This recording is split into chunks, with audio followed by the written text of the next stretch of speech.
ಎಲ್ಲರಿಗೂ ನಮಸ್ಕಾರ. Pro kabaddi season 11ರ action ಇದೆ. ಆಗಸ್ಟ್ 15 ಮತ್ತು 16ನೇ ತಾರೀಕು ನಡೀತಾ ಇದೆ ಅಂತ ಹೇಳ್ಬೋದು. ನಮ್ಮ ಬೆಂಗಳೂರು ಬುಲ್ಸ್ ಈ ಸೀಸನ್ ಅಲ್ಲಿ ಟಾರ್ಗೆಟ್ ಮಾಡಿರೋ ಪ್ಲೇಯರ್ಸ್ಗಳು ಯಾರ್ಯಾರು ಏನು ಎತ್ತ ಅಂತ ನಿಮ್ಗೆ ಇವತ್ತಿನ ವಿಡಿಯೋದಲ್ಲಿ ಸಂಪೂರ್ಣವಾಗಿ ತಿಳಿಸ್ಕೊಡ್ತಿದ್ದೀನಿ. ಅದಕ್ಕಿಂತ ಮುಂಚೆ ನೀವು ನಮ್ಮ ಯೂಟ್ಯೂಬ್ ಚಾನಲ್ಗೆ ಸಬ್ಸ್ಕ್ರೈಬ್ ಪಕ್ಕದಲ್ಲೇ ಕಾಣೋ ಬೆಲ್ ಐಕನ್ ಕ್ಲಿಕ್ ಮಾಡಿ.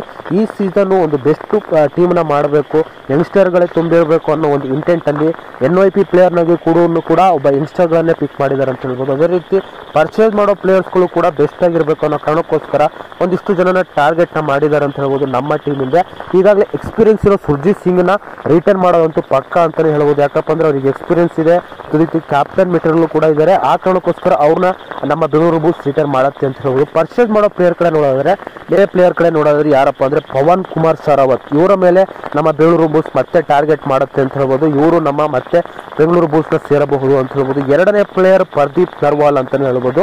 ಈ ಪ್ಲೇಯರ್ ಮೇಲೂ ಕೂಡ ಇನ್ವೆಸ್ಟ್ ಮಾಡೋಕ್ಕೆ ನಮ್ಮ ಬೆಂಗಳೂರು ಬುಲ್ಸ್ ಕಾತರದಿಂದ ಕಾಯ್ತಿದ್ದಾರೆ.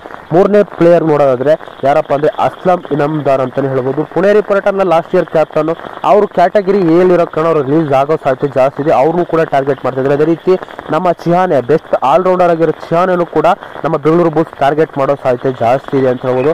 ನೆಕ್ಸ್ಟ್ ಪ್ಲೇಯರ್ ಕಡೆ ನೋಡೋದಾದ್ರೆ ಫಜಲ್ ಅತ್ರಚಲಿ, ಇವ್ರನ್ನು ಕೂಡ ನಮ್ಮ ಬೆಂಗಳೂರು ಬುಲ್ಸ್ ಟಾರ್ಗೆಟ್ ಮಾಡಲಿದ್ದಾರೆ ಅಂತ ಹೇಳ್ಬೋದು. ಅದಾದ ನಂತರ ಅರ್ಜುನ್ ದೇಶ್ವಾಲ್ನು ಕೂಡ ಇವರು ನಮ್ಮ ಬೆಂಗಳೂರು ಬುಲ್ಸ್ ಟಾರ್ಗೆಟ್ ಮಾಡಲಿದ್ದಾರೆ ಅಂತ ಹೇಳ್ಬೋದು. ಸಖತ್ತಾಗಿ ಒಂದು ಟೀಮ್ನ ಮಾಡೋಕ್ಕೋಸ್ಕರ ಹಲವಾರು ಜನ ಯಂಗ್ಸ್ಟರ್ಗಳ ಮೇಲೆ ಇನ್ವೆಸ್ಟ್ ಮಾಡಬೇಕು ಅನ್ನೋ ಕಾರಣಕ್ಕೋಸ್ಕರ ಬೆಂಗಳೂರು ಬುಲ್ಸ್ ಒಳ್ಳೆ ತಂಡನ ಕಟ್ಟಲಿ ಅಂತ ಹೇಳ್ಬೋದು.